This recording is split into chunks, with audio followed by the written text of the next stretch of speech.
आप सभी को हमारे YouTube channel PK online academy में स्वागत है। तो आज हम फिर से महात्मा गांधी व उनके प्रारंभिक आंदोलन के पार्ट 2 देने जा रहे हैं। इससे पहले हम पार्ट 1 दे चुके हैं, जो आपका चैनल पर उपलब्ध है, इसे देख लें।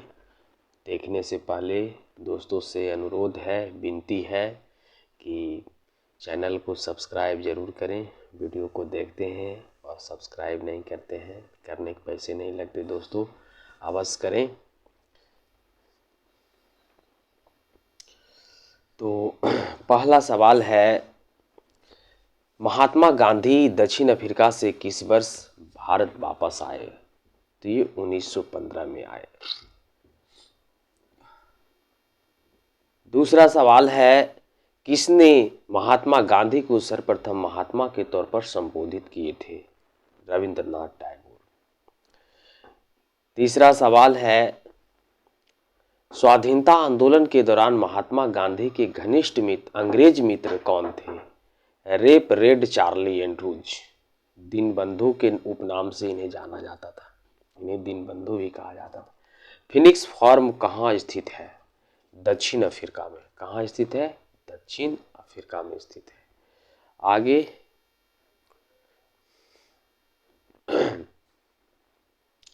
महात्मा गांधी के राजनीतिक गुरु कौन थे?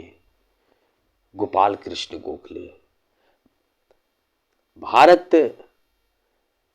भारत में स्वतंत्रता आंदोलन के दौरान महात्मा गांधी द्वारा अहमदाबाद में साबरमती के किनारे एक आश्रम बनाया गया, जिसे साबरमती आश्रम के नाम से जाना जाता था, है ना दोस्तों। इसके बारे में आप लोग जान ले कि महात्मा गांधी ने अहमदाबाद में एक आश्रम बनाए थे जो साबरमती कहलाता था।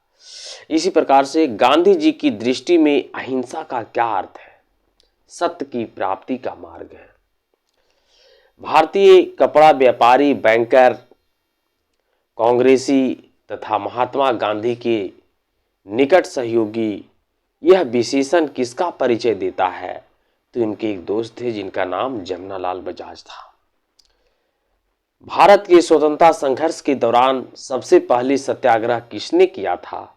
तो महात्मा गांधी ने किए थे। महात्मा गांधी भारतीय राष्ट्रीय कांग्रेस के अधिवेशन में सर्वप्रथम सम्मिलित कब हुए थे? कोलकाता अधिवेशन 1901 ईस्वी में हुए थे। आगे, किसने कहा था कि विदेशी वस्त्रों की बर्बादी ही उनके साथ सर्वोत्तम व्यवहार है? महात्मा गांधी, है ना। जब आंदोलन चल रहा था तो उन्होंने ऐसी बात बोले थे। फिर है, वर्ष 1915 में दक्षिण अफ्रीका से लौटने के पश्चात गांधी जी ने वर्ष 1917 में चंपारण में किसानों के शोषण के विरुद्ध अपना पहला सफल सत्याग्रह प्रारंभ किए थे। यानी 1915 में जब दक्षिण अफ्रीका से वापस लौटे तो गांधी जी का बिहार में यह पहला सफल प्रयोग था। चंपारण में, है ना, सत्याग्रह किए थे। आगे है, दक्षिण अफ्रीका में रहते हुए महात्मा गांधी ने किस पत्रिका का प्रकाशन किया था? तो इंडियन ओपिनियन का किया था। महात्मा गांधी को सर्वप्रथम राष्ट्रपिता का किसने संबोधन किया था? ये मिस्टेक है ना। महात्मा गांधी को सर्वप्रथम राष्ट्रपिता का किसने संबोधन किया था? तो सुभाष चंद्र बोस ने किया था। आगे है, गांधी जी के नाम से पहले महात्मा शब्द किस आंदोलन के बाद जोड़ा गया? चंपारण सत्याग्रह के बाद जोड़ा गया था। इसी प्रकार से आगे है, गांधी जी की मृत्यु के पश्चात किसने कहा था हमारे जीवन से प्रकाश चला गया है? जवाहरलाल नेहरू ने कहे थे। महात्मा गांधी के चंपारण सत्याग्रह में बिहार के यहाँ होगा किसान ने, जो किस है ना, किसान होगा, राजकुमार शुक्ल भी शामिल थे। इन्होंने चंपारण की किसानों की समस्या समाधान हेतु गांधी जी को बिहार आमंत्रित किया था। यानी ये बिहार के एक किसान था जिनका नाम राजकुमार शुक्ल था और उन्हें आमंत्रण किए थे। आगे, महात्मा गांधी कि चंपारण सत्याग्रह का विरोध किसने किया था? एन.जी. रंगा ने किया था। बहुत वीवीआई सवाल है दोस्तों। महात्मा गांधी आंदोलन व सत्याग्रह, यानी महात्मा गांधी के कुछ आंदोलन है।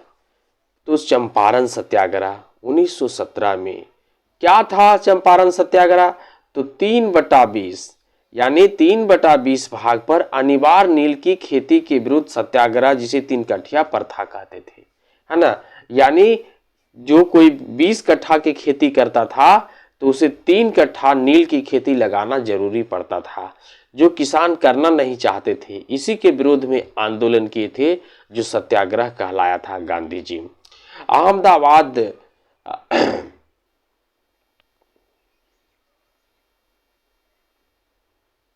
अहमदाबाद मजदूर आंदोलन 1918 में हुआ था, जो गांधी द्वारा यानी महात्मा गांधी जी के द्वारा हुआ। भारत में ये प्रथम भूख हड़ताल इन्होंने किए थे।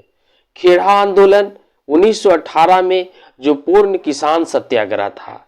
खिलाफत आंदोलन 1919 में किए थे, और इसी के साथ फिर सर्वप्रथम असहयोग आंदोलन की अभिव्यक्ति आई थी।